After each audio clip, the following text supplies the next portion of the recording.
Silakan Mas Haidar Pambudi kalau mau tanya langsung bisa di-unmute.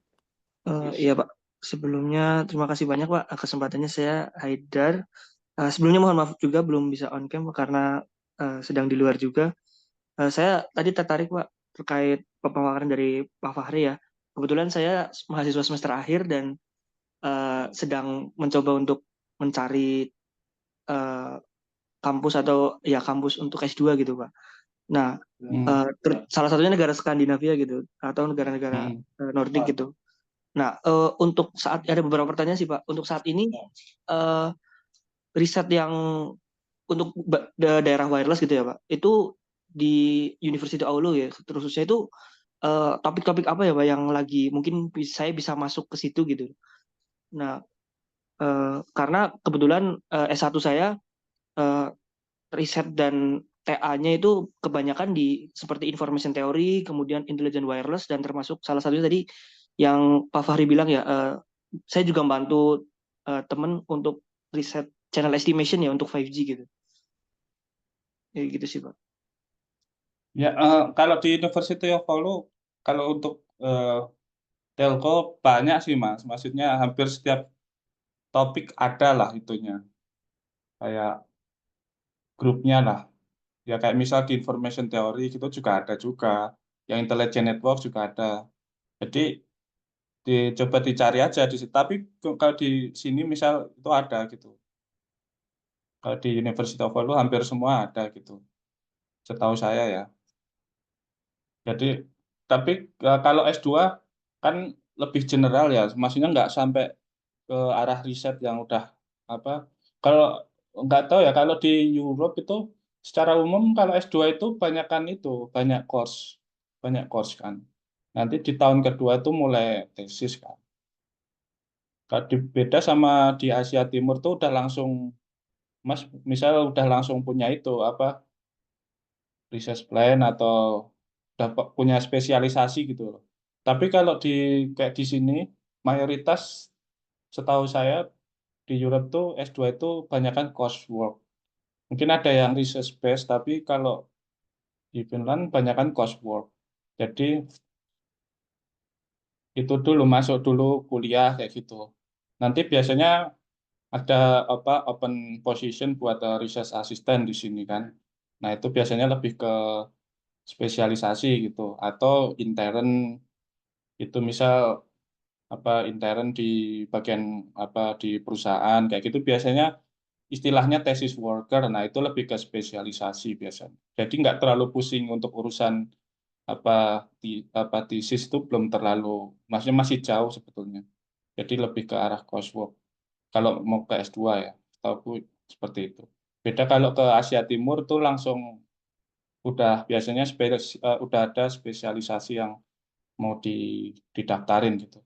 Jadi kalau Mas mau S2 di sini mungkin lebih itu apa lebih ke coursework gitu. Jadi apply S2 dulu, belajar apa di kelas kayak gitu. Nanti biasanya di tahun kedua udah ada apa coba-coba jadi thesis worker atau jadi apa research assistant. Nah, itu biasanya kan juga digaji terus di situ udah dapat spesialisasi buat sekaligus jadi topik tesisnya juga gitu.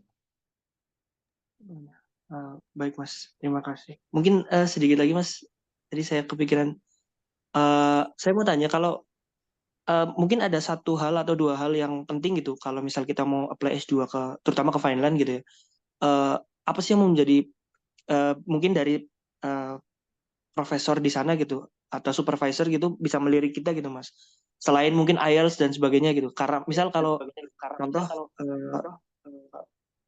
apa ya profesor itu sudah tahu Telkom atau mungkin profesor itu melihat kita punya poin plus karena kita punya publikasi gitu Mas. Kalau di sana itu gimana sih Mas bisa? Kalau S2 belum terlalu sih Mas. Setauku sih S2 itu apply kayak itu aja kayak apa jadi mahasiswa aja. Jadi belum terlalu nyari profesor atau apa kita pengen fokus sama profesor itu gitu. Jadi biasanya tiap tahun ada bukaan apa apa dari kampus. Nah, kita apply di situ.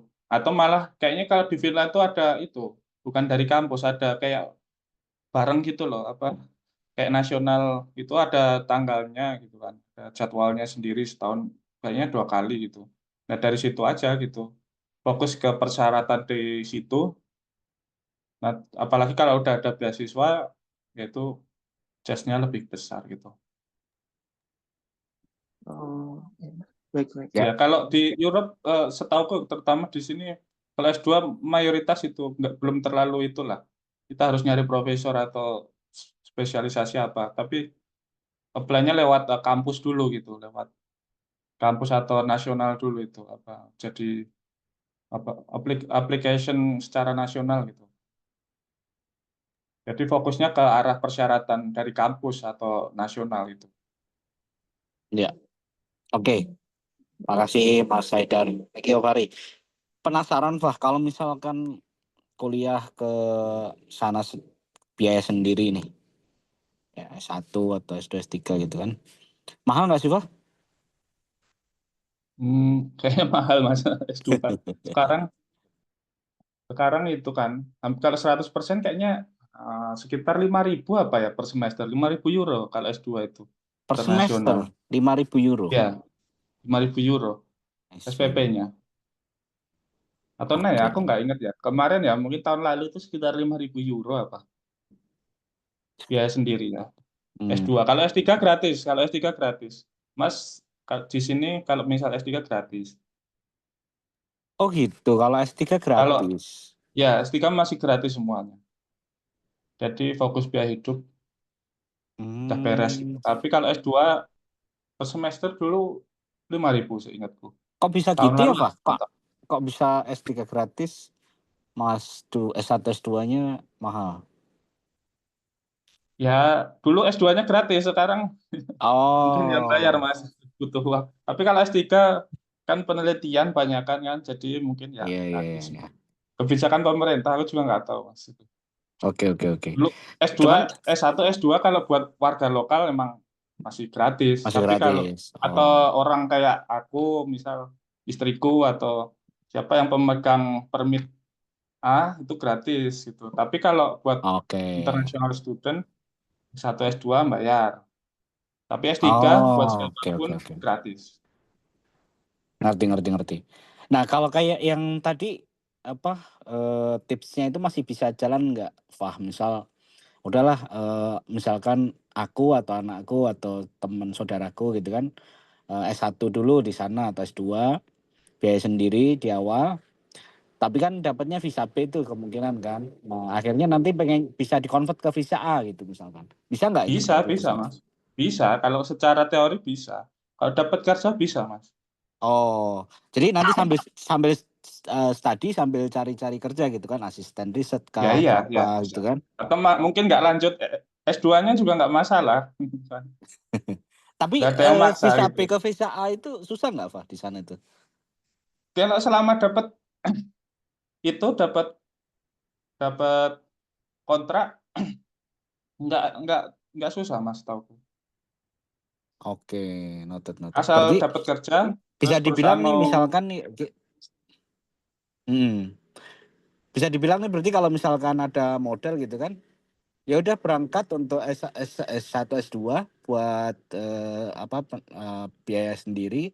Habis itu sambil proses buat cari visa A tadi gitu kan. Ya, ya, ya bisa, bisa Mas. Yang maksudnya cara yang lebih gampangnya gitu loh, Pak, selain selain misalkan dengan caramu yang tadi gitu kan. Cuman kan peluangnya mungkin lebih lebih sedikit gitu ya untuk bisa Ya, langsung. tapi biasanya kalau mau studi kan ada Hmm, uang apa di tabungan yang berapa itu kan kalau betul. bikin visa kan. Nah, itu. Iya, iya, iya. Ya, asalkan udah bisa ke sini, Oke. terus itu dapat kerja nggak masalah, nggak masalah. Ya, ya, ya, ya. Asal perusahaan mau nerima, mau ngasih kontrak kerja, nggak masalah. Karena aku mikirnya ini termasuk bahasa, Pak. Kayak di Jerman itu kan salah satu kendala kan bahasa kan, Pak. Karena ya tahu kan. pride-nya mereka kan lokal Ya, ya language itu benar. penting kan. Nah kalau di Finland ternyata nggak ada barrier buat bahasa, itu kan berarti kan apa namanya eh, buat orang yang pengen ke Europe dengan modal yang udah ready gitu loh, itu kan lebih lebih make sense kan gitu, Ya, tapi lebih gampang. tergantung itunya kan Mas. Kalau kerja kan Hmm. tergantung perusahaan kan. Kalau apa misal IT mungkin size-nya lebih gede kan, soalnya nggak terlalu mempermasalahkan bahasa gitu kan. Tapi kalau misal jurusan lain, misal teknik Oh, oke oke. sipil gitu kan mungkin beda case-nya kan. Kita Hmm. mungkin bicara IT sama telco gitu kan. Betul betul Sebetulnya betul nggak ada betul. masalah gitu. Ya ya ya, got it. Apalagi daerah ibu kota itu. Oke.